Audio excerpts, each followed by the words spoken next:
ध्यानमूलं गुरुर्मूर्तिः पूजामूलं गुरुर्पदम्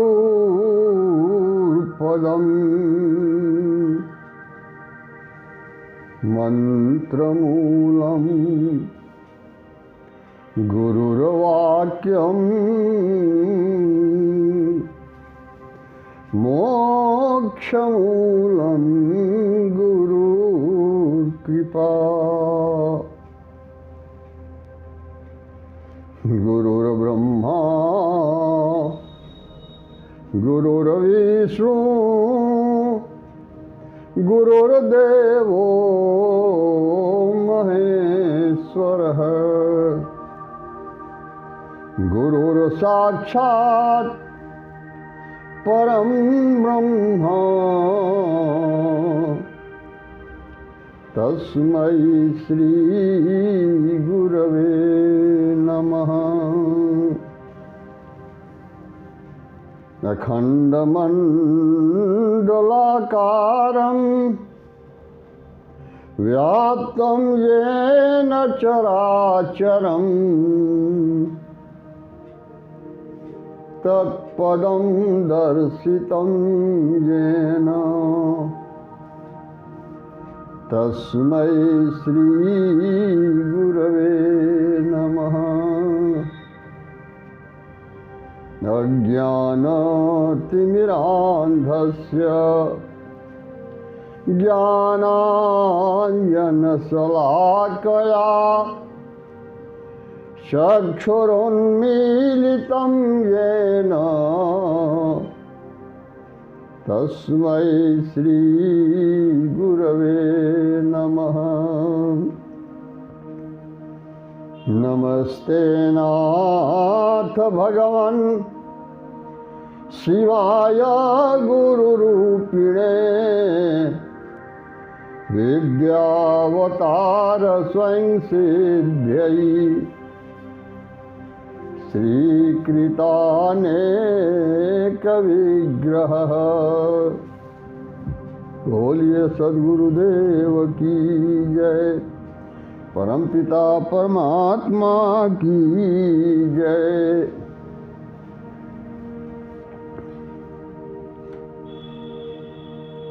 आए हैं सो जाएंगे, आए हैं सो जाएंगे, राजा रंग फकीर। एक सिंहासन चढ़ी चला और एक बधा जंजीर। कबीर साखी में बता रहे हैं कि दो तरह के लोग हैं इस संसार में। जो भी आया है, जो भी जन्म लिया है, उसकी मृत्यु निश्चित है। आने जाने का सिलसिला अनवरत लगा हुआ है। भाई कहते हैं आए हैं सो जाएंगे, राजा रंग फकीर। चाहे वो सम्राट हो, विश्व विजय करके और चला हो, लेकिन वह भी, उसको भी संसार छोड़ करके जाना है। सिकंदर को भी अंत में महसूस हुआ जब समय बीत गया।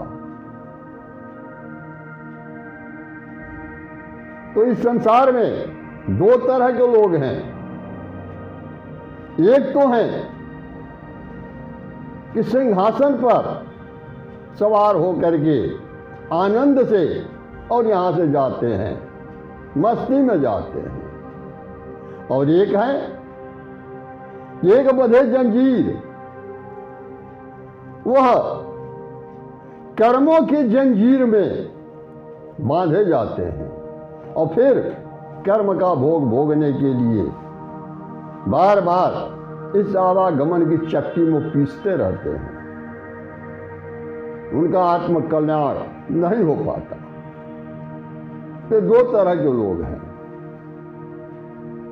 एक है कि गुरु के सानिध्य में जाकर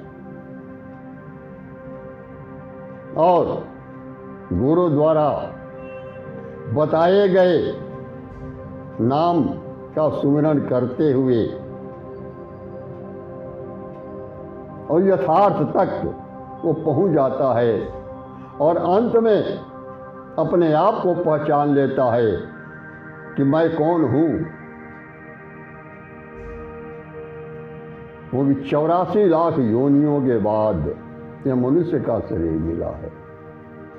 जिसको कबीर कहते हैं कि 184 भरम के और पर अटकाया, अब की पासा ना पलटे तो 184 जाए। 184 भरम के 84 लाख योनियों से भ्रमण करते हुए और वर्तमान में मनुष्य का तन पाया। और इस मनुष्य तन को पाने के बावजूद भी अगर वह अपने आप को समझ नहीं पाया कि आखिर मैं कौन हूं, मेरा तो सब कुछ है लेकिन मैं कौन हूं, इस मैं को नहीं जान पाया तो फिर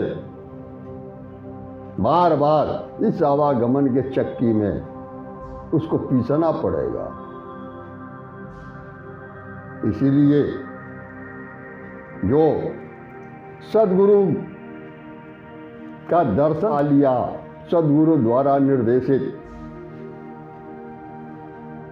रास्ते पर चलते हुए और सदगुरु द्वारा प्रदत्त दृष्टि के द्वारा अनवरत आगे की तरफ बढ़ते हुए और अंत में वह आत्म स्वरूप को पहचान करके आत्मस्थ हो जाता है। तो जो आत्मस्थ हो जाता है वह तो सिंह के आसन पर, क्योंकि यह तो स्वयं सिंह है,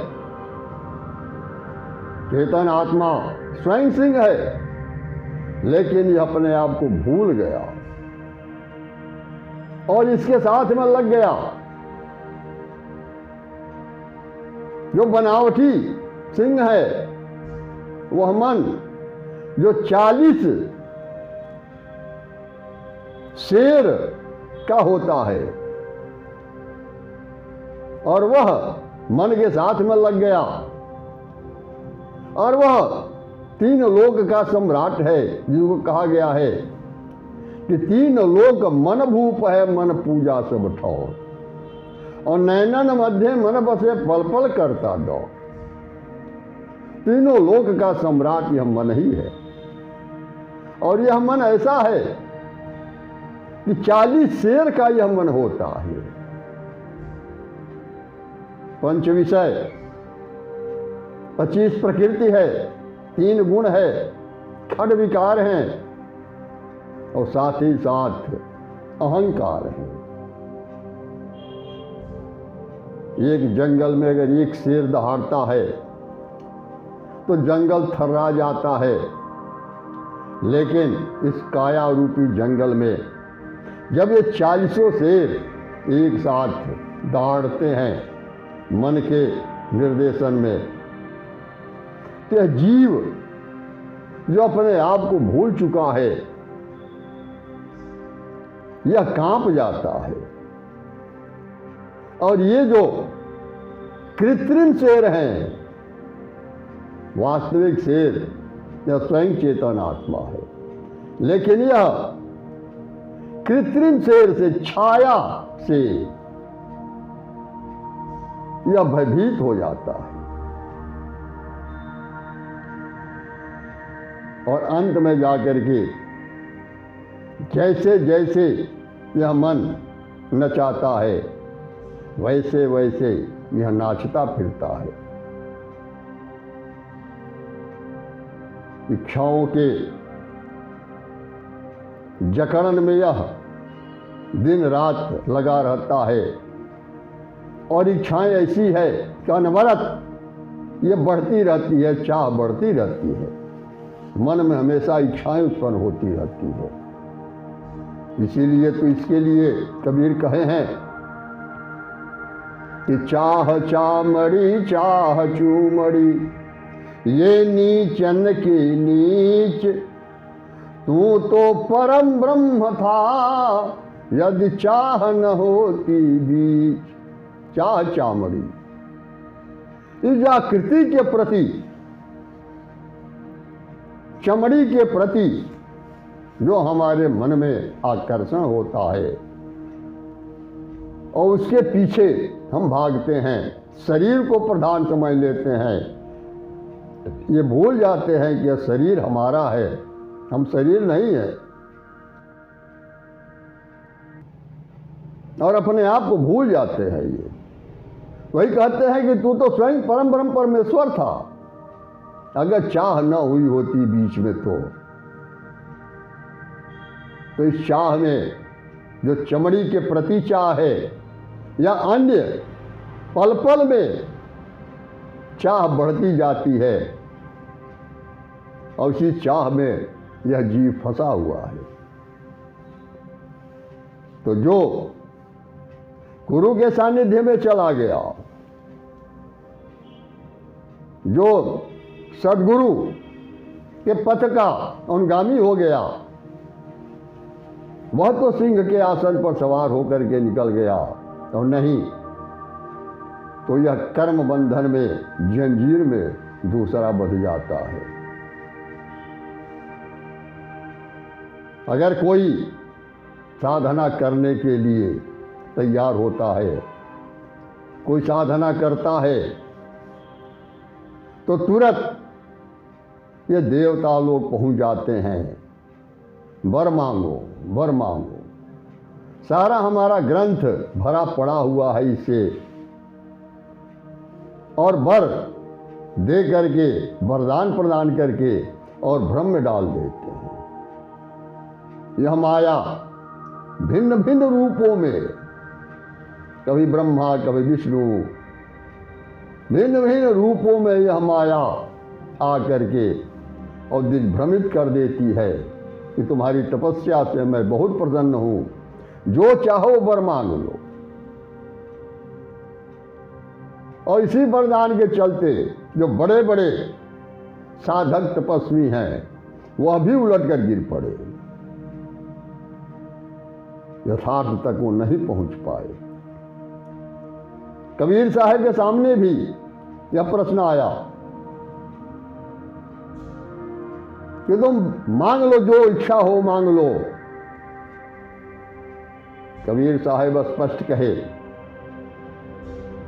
कि क्या मांगू, क्या मांगू, कछु थिर न रहाई, क्या मांगू, कछु थिर न रहाई, क्या मांगू। देखत नयन जगत चली जाई, क्या मांगू, कछु थिर न रहाई, क्या मांगू। कबीर साहब कहते हैं कि मैं क्या मांगू। यहां पर जब कोई भी कुछ भी स्थिर रहने वाला नहीं है, सब धीरे धीरे नष्ट होता चला जा रहा है। आंखों के सामने देखते हुए ये सारा संसार पैदा होता है, बालक के रूप में नौजवान होता है और फिर अंत में बूढ़ा हो करके और शरीर का परित्याग कर देता है। तो जो भी संसार में दिखाई दे रहा है सब भी क्षणभंगुर है, किसी के अंदर स्थायित्व नहीं है। तो मैं क्या मांगू। अगर मैं संतान मांगता हूं कि हमें पुत्र दे दीजिए, तो कहते हैं कि 1 लाख पूत 1.25 लाख नाती, 1 लाख पूत 1.25 लाख नाती, और रावण घर दिया न बाती, रावण घर दिया न बाती, क्या मांगू कछु थिर न रहाई, और देखत नैन जगत चली जाई। तो रावण के 1 लाख पुत्र और 1.25 लाख नाती थे, लेकिन इतने बड़े परिवार के रहते हुए भी रावण के खानदान में कोई दीपक जलाने वाला तक नहीं शेष बचा। तो मैं क्या मांगू?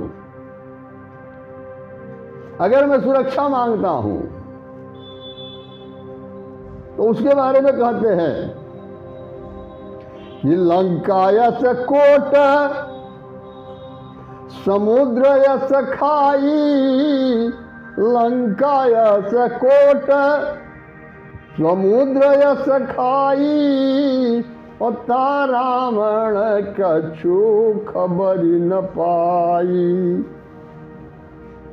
रावण कछु खबर न पाई, क्या मांगू कछु थिर न रहाई। सुरक्षा की इतनी बड़ी व्यवस्था कि लंका का वह भेद किला और ये चारों तरफ समुद्र की खाई थी कि कोई वहां पहुंच नहीं सकता। लेकिन उस रावण को भी यह पता नहीं चला कि कब समुद्र पर पुल बन गया, कब बंदरी सेना पहुंच गई, और अंत में कब राम पहुंच गए उनका अंत करने के लिए। अगर धन दौलत हम मांगते हैं तो कहते हैं कि सोने के महला रुपए के छाजा, और छाड़ी चला नगरी का राजा। सोने की लंका थी, लेकिन वो सब कुछ त्याग करके और अंत में लंका का राजा यहां से चला गया। वो एक पल भी रुक नहीं पाए। बता रहे हैं कि आवत संग न जात संघाती, आवत संग न जात संघाती, और काह भये दल बाधे हाथी, काह भये दल बाधे हाथी, कहे कबीर अंत की बारी, कहे कबीर अंत की बारी, और हाथ झारी जस चले जुआरी। कदे न तो हम किसी के साथ में आए हैं और न तो किसी से किसी प्रकार का कोई संबंध है, कोई साथ है, न तो ऋणानुबंध संसार है। जन्म जन्मांतर का एक दूसरे के साथ संबंध है, और संजोग की बात है जिसको कहते हैं कि नदियां नाव संजोग जुड़ो है, विधि मिलना है। पार जाना है नदी में, एक ही नाव पर हम सवार हो गए, और सवार होने के बाद जब पार उतरते हैं तो जिसको जहाँ जाना होता है वहाँ चल देता है, कोई किसी से कुछ नहीं पूछता और देखता भी नहीं है घूम करके। उसी तरीके से एक परिवार के अंदर हम संजोग से जन्म जन्मांतर का संबंध है, एक जगह हम इकट्ठा हुए हैं, लेकिन जब जिसका समय आएगा वो तुरंत यहाँ से चल देगा। कहीं भी अस्थायित्व नहीं है। जैसे जुआरी, कबीर कहते हैं कि जुआ खेलने वाला जुआरी है, दिन भर खेलता रहता है लेकिन अंत में हाथ लगता कुछ भी नहीं है। उसी को कहते हैं हाथ झारी जस चला जुआरी। उसी तरीके से यह संसार है। इसलिए संसार में रहते हुए अपने सत्कर्मों के द्वारा कर्तव्य पथ पर आगे बढ़ते हुए और अपने आप को पहचानने का प्रयास करना, यही मानव तन पाने की सार्थकता है और यही हमारा मूल उद्देश्य है। बोलिए सद्गुरुदेव की जय, परमपिता परमात्मा की जय।